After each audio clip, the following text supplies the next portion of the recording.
estamos acá en Punto Cero celebrando sus 8 años de cumpleañitos. Bien, para los que se están conectando y están escuchando esta voz nueva, que probablemente no hayan oído durante todo el día, pues yo soy Carlos Vargas o Mr. Barbarosa. Y ya que estoy diciendo esto, pues les recuerdo que pueden seguirnos en las redes sociales como Punto Cero.me, también como MR Barbarosa, que es mi red personal. Y saludamos a nuestros amigos de Perú Mira, que están con nosotros desde hace un tiempo celebrando, sumando equipo, gente linda que nos ayuda a seguir creciendo. Así que bueno, este es un día perfecto para justamente invitar a más personas que conversen con nosotros. Y hoy tenemos una temática especial en este micro viaje de Barbarosa que estamos haciendo el día de hoy. Justo estoy compartiendo en el Instagram para las personas que están pues escuchando el programa en vivo y sepan de qué vamos a conversar. Tenemos un invitado especial el día de hoy, ya les voy a decir de qué se trata, pero que sepan que la temática va a estar vinculada a lo que es el estilo, ¿sí? Vamos a hablar sobre el estilo, pero mencionando una disciplina que es la arquitectura, y para eso, bueno, tenemos a un especialista el día de hoy que nos va a estar ayudando. Pero este especialista es un gran amigo que además tiene su propio estudio. Y bueno, queremos darle la bienvenida a nuestro querido Hans para que converse sobre arquitectura en esta edición especial. Hans, queremos saber si estás ya con nosotros y que nos hables un poco sobre... Hola, hola, Hola Carlos, ¿cómo andas? ¿todo bien? ¿Y vos? Gracias por invitarme al programa. No, para nada, gracias a vos por estar acá con nosotros. Te quise invitar porque, bueno, vos sos una mente creativa, de esas que siempre es súper enriquecedora tener al lado. Y quisiera, bueno, que nos presentaras un poco cuál es tu proyecto de Pertopía y qué hacen en el estudio, ¿no? Más o menos en qué trabajan para que luego nos adentremos en el tema del día de hoy, ¿sí? Bueno, básicamente Pertopía es un estudio de arquitectura, donde acá en la ciudad de Buenos Aires nos especializamos más que todo en reformas de interiorismo gastronómico. Y bueno, en Venezuela trabajamos más con el área de arquitectura, de obra, de, de diseño de proyectos ya de arquitectura como tal. Bien, bien. Pero entonces han venido como desarrollando un área más relacionada también a la parte, digamos que tienes como estas dos vertientes, la parte arquitectónica y el trabajo con los locales de gastronomía, ¿no? Tienes como esas dos vertientes principales. Correcto, correcto, sí. A ver, empezamos nosotros más que todo con el tema de desarrollo de proyectos de arquitectura, pero cuando migramos el estudio acá a la ciudad de Buenos Aires, se nos abrió toda una nueva gama de proyectos, pero más enfocados en el área de interiorismo. Y bueno, nuestra especialidad o nuestro norte se ha marcado más que todo en el interiorismo gastronómico, que Entiendo, bueno, que va bastante bien por aquí, entiendo, entiendo. gracias a Dios. Genial. Bueno, y ya que estás hablando de esa parte de el interiorismo de la gastronomía, ¿no? De lo que es ese espacio donde todos nos encontramos para comer, charlar y bueno, y pasarla bien. ¿Cuál ha sido, adentrándonos ya en el tema, las referencias que vos como arquitecto has venido desarrollando a través de todo este tiempo, ¿no? Porque ya que tienes esas dos vertientes, concentrándonos quizás, para empezar, ¿no? En la parte gastronómica, vos tienes como algo, algunas referencias que tengas presentes siempre para desarrollar tu estilo personal, como el diseñador de interiores en el que te has convertido teniendo en cuenta la parte arquitectónica, digamos. Claro, sí, bueno, a ver, el definir un estilo quizás es un poco, quizás yo pudiese catalogarme, si me pones como el reto de catalogar mi estilo de diseño, yo diría que, y abordo ese tema del eclecticismo porque a veces uno tiene que adaptar, o la mayoría de los casos, sobre todo en interiorismo gastronómico, uno tiene que adaptar el diseño en base a lo que es la marca que ya trae el cliente o el desarrollo de la marca que se construye en el proceso, bueno, tiene su propia identidad, su propio estilo. No sé, por ejemplo, ahorita estoy ahorita enfocado en el desarrollo de un local de sushi. Entonces, todo el estilo va muy marcado en una temática muy minimalista, pulcra, que se adapta al estilo del sushi. Así que Y bueno, con anterioridad, el proyecto anterior tenía un estilo muy marroquí, muy mediterráneo, porque bueno, era como la característica principal de esa marca anterior que trabajamos. Y bueno, por eso consideraría que quizás el estilo que nosotros trabajamos en interiorismo puede ser algo así como ecléctico. Entiendo, claro, es una decisión bastante consciente de entender qué es lo que está buscando el cliente, cuál es su imagen, ¿no? Qué otros elementos de lo visual están manejando ya, ¿no? Con su proyecto para vos y tu equipo volcarlo en lo que es el Claro. diseño, ¿no? Sí, y más que todo eso es porque es interiorismo. O sea, uno Ujú. se adapta ya a un lineamiento que viene de base. Pero, por ejemplo, cuando tú te vas a la rama de arquitectura, ya quizás por ahí uno tiene un poquito más de libertad y uno trata como de construirse un estilo propio o una identidad con la cual la gente te identifique y te busca por ese estilo, Entiendo. pero ya más que todo en el área de arquitectura. Entiendo. Ujú. ¿Y qué referentes tienes vos en tu mente como personalidades de la arquitectura que tienen un estilo muy particular con el que vos te identificas o que sigues, que valoras, que aprecias mucho? Mira, en arquitectura quizás hay dos referentes que a mí me gustan mucho. A ver, el estilo tiene un componente identitario bastante marcado. Ujú. Por lo tanto, de las cosas que a mí me inspiran, de los elementos con los cuales yo formo mi visual o construcción del mundo, uno hace como una especie de amalgama por ahí y lo va formalizando. Por ejemplo, eh, en mi particular, yo creo mucho en el componente histórico de las piezas de arquitectura, en el componente identitario de las piezas de arquitectura.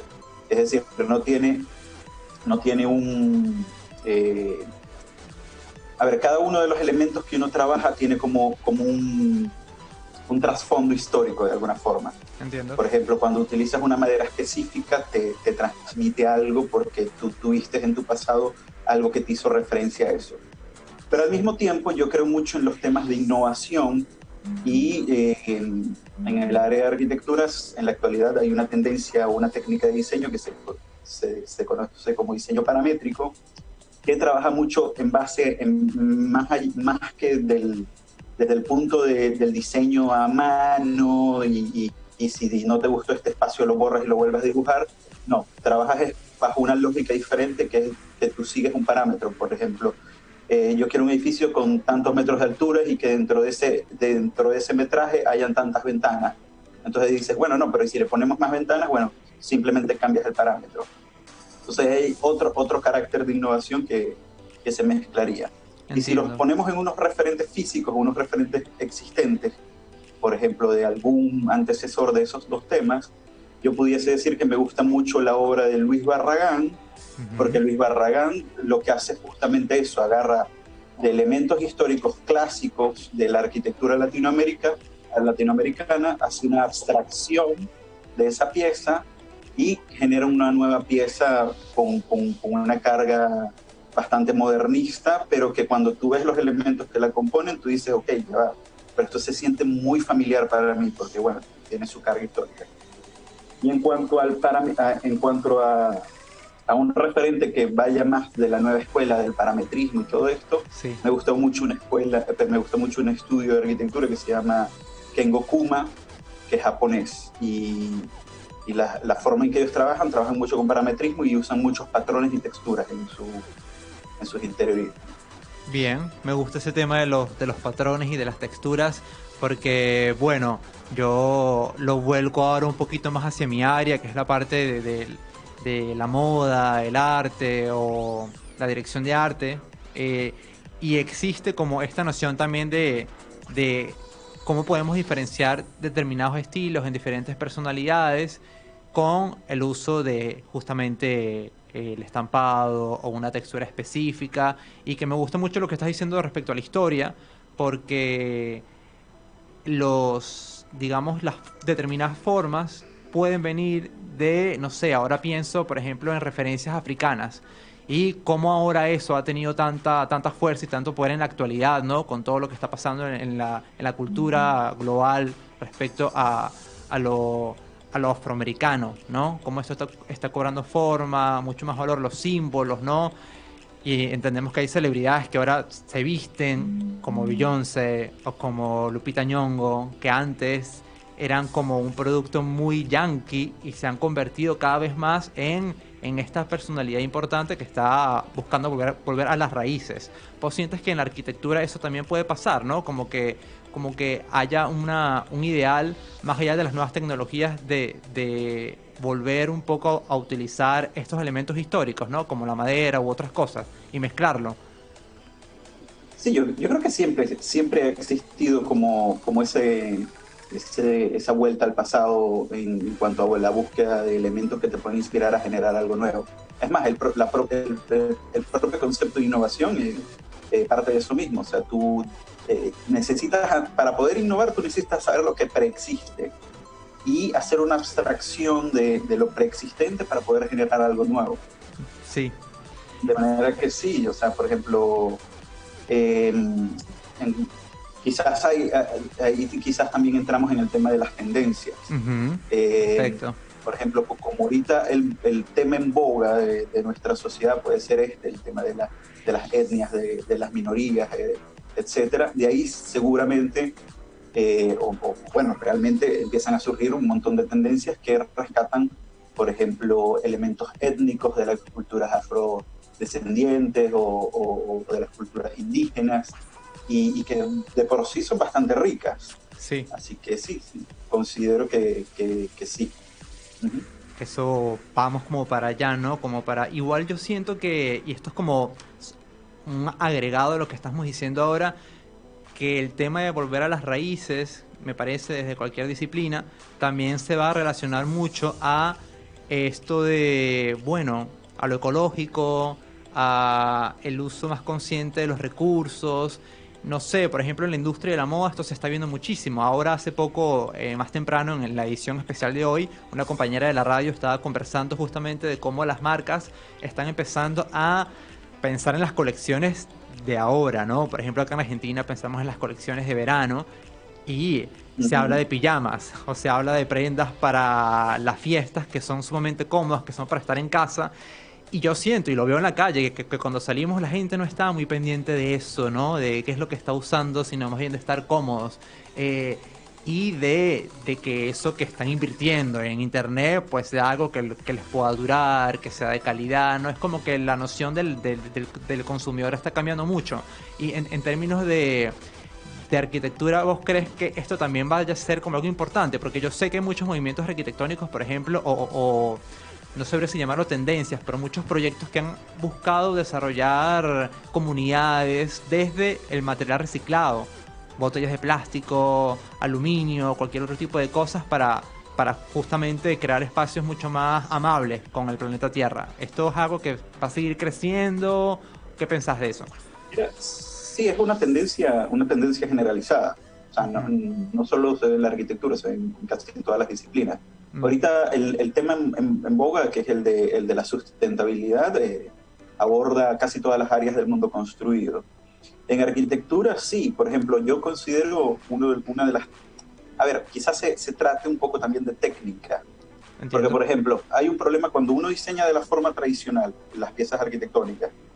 eh, Se genera mucho elemento de desperdicio. Cuando tú diseñas la pieza desde, desde el punto de vista de diseño, en vez de desde el punto de vista del material, es decir, cuando tú diseñas tradicionalmente, tú piensas en el volumen, después pasas al diseño, después pasas y el último paso sería el material ya constructivo. Entonces, cuando piensas en esa lógica, hay piezas del material que no se adaptan a la pieza del diseño, entonces la tienes que cortar o la tienes que ajustar, adaptar. Y en ese proceso de ajustar y adaptar, tú vas generando desperdicio. Sí. En obra tiende a ser el 15 o 20% de desperdicio.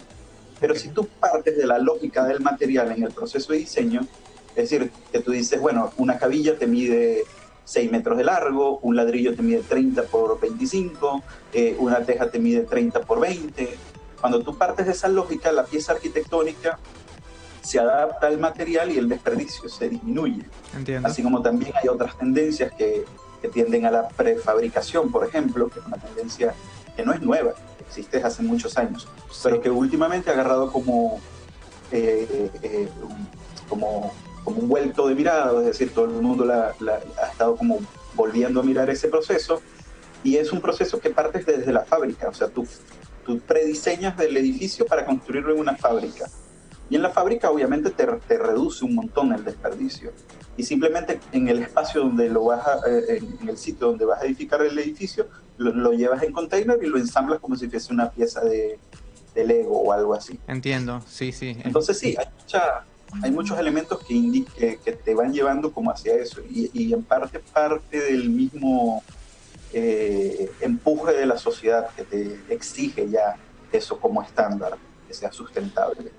Claro, y si nos ponemos a fantasear un poco, ¿no? Ahora que estamos conversando de esto y de la innovación, de tomar en cuenta esto que hemos pasado a la historia, contemplando las nuevas tecnologías, las necesidades actuales, ¿vos qué crees que vaya a pasar o cuál sería tu propuesta para construir espacios más amables? ¿Qué crees que como ciudadanos vayamos a necesitar ahora, después de toda esta situación también de pandemia que estamos viviendo? Es un poco como para Mira, ponernos creativos. algo que a mí me parece clave es, y quizás no es desde un punto de vista tan arquitectónico, quizás es desde un punto de vista más urbanístico, comunitario. Ok. La ciudad, es más, ahorita se puso en tema mucho, perdón, se puso en boga un concepto que es viejo, pero que bueno, le pusieron una denominación actual que le llaman la ciudad de los 15 minutos. Ok. Que es esta ciudad. A ver, el tema de la pandemia nos ha cambiado la perspectiva no solo de cómo visualizábamos el transporte o la movilidad del futuro, sino eh, también cómo vivimos y convivimos en la ciudad. Las ciudades que tenemos en la actualidad, por ejemplo, las edificaciones que nosotros construimos, si te das cuenta, no sé si a vos te pasa. Sí. ¿Cuánta gente de tu comunidad conoces directamente, por ejemplo, en tu edificio? No, A nada. veces la respuesta puede ser muy loca. Te pregunto, ¿cuánta gente de tu edificio conoces? A nadie. A las personas que están en la vigilancia, porque bueno, los saludo constantemente entrando y saliendo. Pero de resto, uno que otro que saludo a veces, que me los topo en el ascensor, pero Bueno, no hay vínculo ni intercambio real. claro, porque es una tendencia de diseño que está muy pensado para el individuo, y la lógica de la urbe te hace separarte incluso de tu propio vecino. Por Sí. ejemplo, vos entras en el edificio, yo vivo en un edificio, entras en el ascensor, subes a tu apartamento y muy pocas veces te cruzas con alguien. Ujú. Entonces, quizás en términos sociales eso es un problema, porque te conviertes, hasta con el que tienes enfrente, te conviertes en una especie de desconocido. Y eso en situaciones de crisis puede generar problemas sociales. Entonces yo creo, desde mi punto de vista, que hay que en el futuro repensarse una ciudad donde ese fenómeno no siga sucediendo, sino incluso creo que el tema de la pandemia nos ha hecho repensar un poco el cómo convivimos con nuestro barrio. Por ejemplo, Sí. ahora tenemos que convivir con nuestro barrio. Antes salíamos y nos íbamos al centro a trabajar y tal, pero Ujú. ahora no nos movemos casi en nuestro sector. Y me imagino que muchos han conocido a sus vecinos en todo este proceso de la pandemia. Sí. Y, y, Este, y otros y espacios del barrio que no conocían o no habían contemplado antes, porque bueno, uno está en la dinámica acelerada del día a día. Claro, correcto. Entonces, lo que habría que pensarse es construir una ciudad donde tú puedas convivir tanto a nivel de dormitorio, trabajo y obtención de recursos de lo que tú necesitas diariamente en tu sector más cercano. Es decir, una ciudad que de cierto modo sea descentralizada Mm. y que las distancias que tú tengas que recorrer para obtener o llegar a ciertos recursos o ciertos puntos que tú necesites para hacer tu día a día sea lo más corta posible. Entiendo. Pensando una ciudad así, creo yo que es el futuro. Comprendo, claro. Eso va a ser entonces lo que va Mm. a marcar, pienso yo, lo que es el estilo de cada uno de nosotros a cómo vamos a empezar a decidir el estilo de vida que queremos tener. Porque en efecto esto nos ha puesto en una situación de vernos a nosotros mismos, ¿no? Como individuos, pero inevitablemente de entender que sí nos hace mucha falta el otro, la presencia del otro, el valor que le damos eso, a un saludo. Yo recuerdo que en los primeros meses del encierro, digamos, de la cuarentena, yo iba a comprar verduras y sentía que era lo más emocionante del mundo saludar a la persona que estaba en caja y verle los ojos, ¿entiendes? Era como, sí, un contacto humano. Y creo que esto definitivamente impregna todo, todas las decisiones que tomamos como seres humanos, como incluso eso, cómo nos vestimos, porque esto de la vestimenta también es una decisión que puede marcar una distancia o puede permitir que otras personas se acerquen, ¿no? Porque es otro ámbito de comunicación, como lo es esto de diseñar el espacio para que nos encontremos o no, para que nos distanciemos o no.